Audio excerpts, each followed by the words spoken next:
வணக்கம். அன்பார்ந்த குரு ஜோதிட நேயர்களுக்கு உங்கள் ஜோதிடர் ஜெயமஸ் சந்திரமௌலியின் பதிவு. நம்ம இந்த பதிவில் ஜோதிட ரீதியாக தினப்பலனை பார்க்க இருக்கிறோம். அதாவது 10 நாட்களில் நம்ம ராசிக்கு எப்படியெல்லாம் சந்திரன் போகிறாரு, என்னென்ன நட்சத்திரத்தில் போகிறதுனால என்னென்ன பலன் அப்படிங்கிறத 10 நாள் பலன்களாக நம்ம பார்க்க இருக்கிறோம். துலாம் லக்னத்திற்கு 10 நாட்களுக்கான தினப்பலனை பார்க்க இருக்கிறோம். நவம்பர் 29 முதல் டிசம்பர் 8 வரை.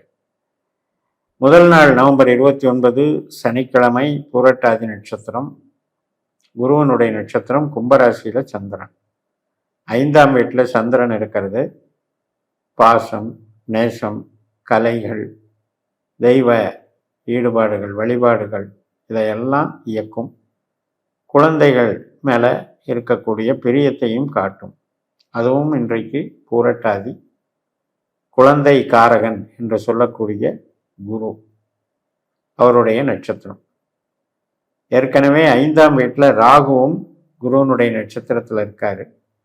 6ஆம் வீட்டில் சனியும் குருவுடைய நட்சத்திரத்தில் இருக்காரு. 10ஆம் வீட்டில் இருக்கிற குருவும் குருவனுடைய நட்சத்திரத்தில் இருக்காங்க. நம்ம லக்னத்தில் இருக்கிற புதனும் குருவனுடைய நட்சத்திரத்தில் இருக்காங்க. அப்ப இத்தனை கிரகங்களும் இன்னைக்கு இம்பேக்ட் ஆகுது.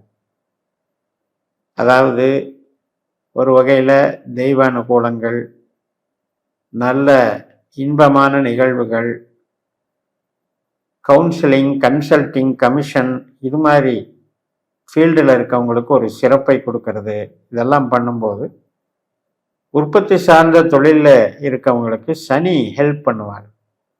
சனியும் குரு நட்சத்திரத்தில் இருக்கிறதுனால லக்னத்தில் இருக்கிற புதனும் சனியும் கூட நமக்கு ஒரு நல்ல பலனை தருகிறார். நவம்பர் 30ஆம் தேதி ஞாயிற்றுக்கிழமை, உத்திரட்டாதி நட்சத்திரம், 6ஆம் வீட்டில் சந்திரன், 6ஆம் வீட்டில் சனி. இன்றைக்கு பலனை தருபவர் சனி. அவரும் குருவை போல பலனை தருவார். நல்ல நிகழ்வு தான். வேலைக்கு நல்லா இருக்கு, பணத்துக்கு நல்லா இருக்கு, தொழிலுக்கு நல்லா இருக்கு. ஆரோக்கியத்தை மட்டும் கொஞ்சம் பார்த்துக்கணும். கேஸ் சம்பந்தப்பட்டது, அடிவயிறு மற்றும் மோஷன் ட்ரபிள், கால்வலி, நரம்பு சம்பந்தப்பட்ட உபாதைகள் இதெல்லாம் கொஞ்சம் கவனமாக பார்த்துக்கணும். இப்போ சனியினுடைய நட்சத்திரம் அப்படின்னாலே துலாத்தை பொறுத்த வரைக்கும் பொருளுக்கு நல்லா இருக்கும், ஆனால் ஆரோக்கியத்துக்கும் உறவுக்கும் சுமாராக தான் இருக்கும்.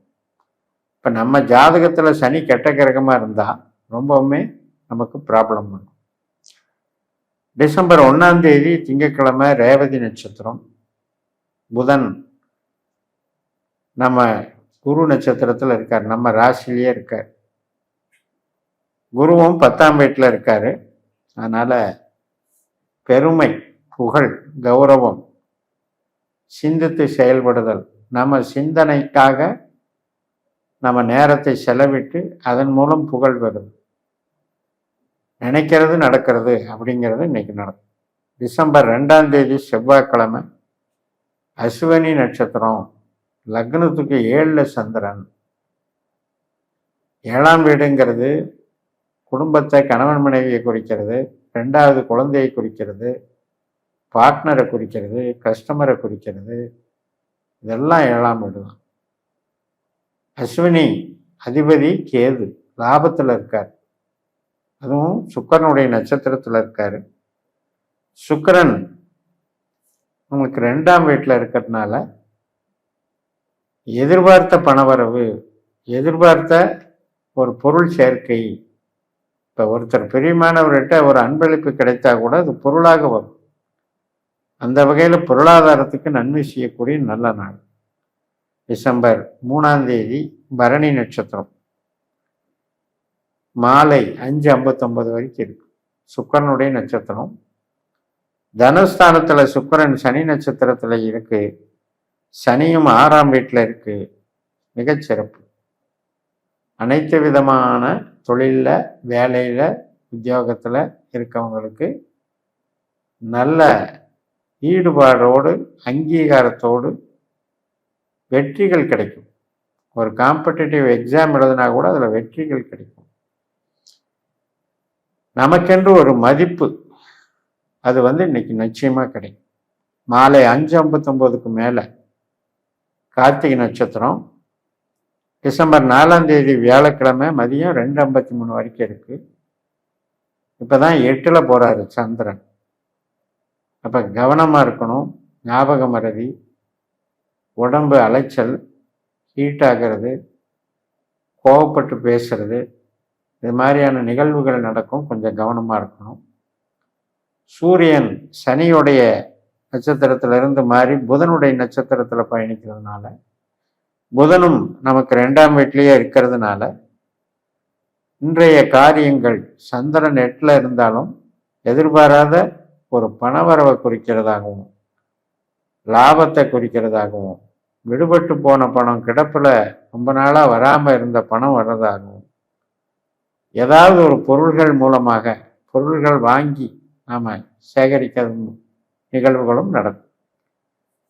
டிசம்பர் 4ஆம் தேதி வியாழக்கிழமை மதியம் 2:53 ரோகிணி நட்சத்திரம். ரொம்ப ரொம்ப கவனமாக இருக்கணும். 8ல் சந்திரன் பலமாக இருக்காரு. ஹெல்த்தை பார்த்துக்கணும். தண்ணியில் குளிக்கும் போதும் அல்லது தண்ணி இருக்கிற இடத்துக்கு போயிட்டு வரும்போதும் கவனமாக இருக்கணும். தொழில், இப்போ பயிர் தொழிலோ அல்லது மளிகை, விவசாயம், பால்படு பொருட்கள், பழங்கள், பண்ணைகள், எல்லாமே தொழில் பலம் சந்திரன் கொடுக்கறதா இருந்தாலும் இன்னைக்கு கொஞ்சம் அலைச்சல் அதிகமாக இருக்கும். உறவுகள், தாயார் வகை உறவுகளில் ரொம்ப கவனமாக இருக்கணும். ஏதாவது ஒரு விரும்பத்தகாத நிகழ்வுகள் நமது மனதை சஞ்சலப்படுத்தலாம். டிசம்பர் 6ஆம் தேதி சனிக்கிழமை காலை 8:48 வரைக்கும் மிருகஸ்ரீஷ நட்சத்திரம். வெள்ளிக்கிழமை நண்பகல் 11:45 செவ்வாயினுடைய நட்சத்திரம். இப்போ இவரும் தனஸ்தானத்தில் தான் இருக்காரு. புதனுடைய நட்சத்திரத்திலையும் சனியினுடைய உபநட்சத்திரத்திலையும் இருக்காரு. பண வரவுக்கு ரொம்ப நல்ல நாள். அனைத்து விதமான வியாபாரங்கள், ஸ்டேஷ்னரி வியாபாரம், கன்ஸ்ட்ரக்ஷன் லைனில் இருக்கவங்க, எலக்ட்ரானிக்ஸு மற்றும் பேசி சம்பாதிக்கிறது, சர்வீஸ் பண்ணுறது, இது எல்லாத்துக்குமே சிறப்பாக. டிசம்பர் 7ஆம் தேதி ஞாயிற்றுக்கிழமை புனர்பூச நட்சத்திரம், குருவனுடைய நட்சத்திரம். இப்போ குரு மிதுன ராசிக்கு போயிடுறாரு. அப்போ பாக்கியம், அதிர்ஷ்டம், படிப்பு, மேல் படிப்பு, வெளிநாடு தொடர்பு அனைத்துக்கும் சிறப்பாக இருக்கு. வெளிநாட்டு வேலை வாய்ப்புக்கு நல்லா இருக்கு. அனைத்து விதமான ஒரு சுமூகமான நடவடிக்கைகள், ஒரு பிரச்சனைகள்லேருந்து விடுபடுறது, இதுக்கெல்லாம் சாதகமாக. டிசம்பர் 8ஆம் தேதி திங்கட்கிழமை பூசம் நட்சத்திரம். 10ஆம் வீட்டில் சந்திரன் சனியினுடைய நட்சத்திரத்தில் போகிறார். சனி நமக்கு 6ஆம் வீட்டில் இருக்கிறதுனால வேலை வாய்ப்பு, பணவரவு, தொழில் தொடர்புகள், டிமாண்ட் அதிகரிக்கிறது, எல்லாமே நல்லா இருக்கும். சுக்கிரன் சனி நட்சத்திரத்துக்கு வந்துடுறாரு. நம்ம லக்னாதிபதி சனி நட்சத்திரத்துக்கு வந்துடுறாரு. அதனால் ஈடுபாடுகள் எல்லாமே தொழில் சார்ந்த, பணம் சார்ந்த, ஒரு பதவி புகழ் சார்ந்த ஈடுபாடுகளாக அமையும் என்று சொல்லி நிறைவு செய்கிறேன். இந்த சேனலை சப்ஸ்கிரைப் பண்ணி ஷேர் பண்ணுங்கள். உங்கள் தனிப்பட்ட ஜாதக பலாபலன்களை என்னுடைய வாட்ஸ்அப் நம்பரில் தொடர்பு கொண்டு பலன் பெறுங்கள். உங்களிடமிருந்து விடைபெறுகிறேன். உங்கள் ஜெயம் எஸ். நன்றி, வணக்கம்.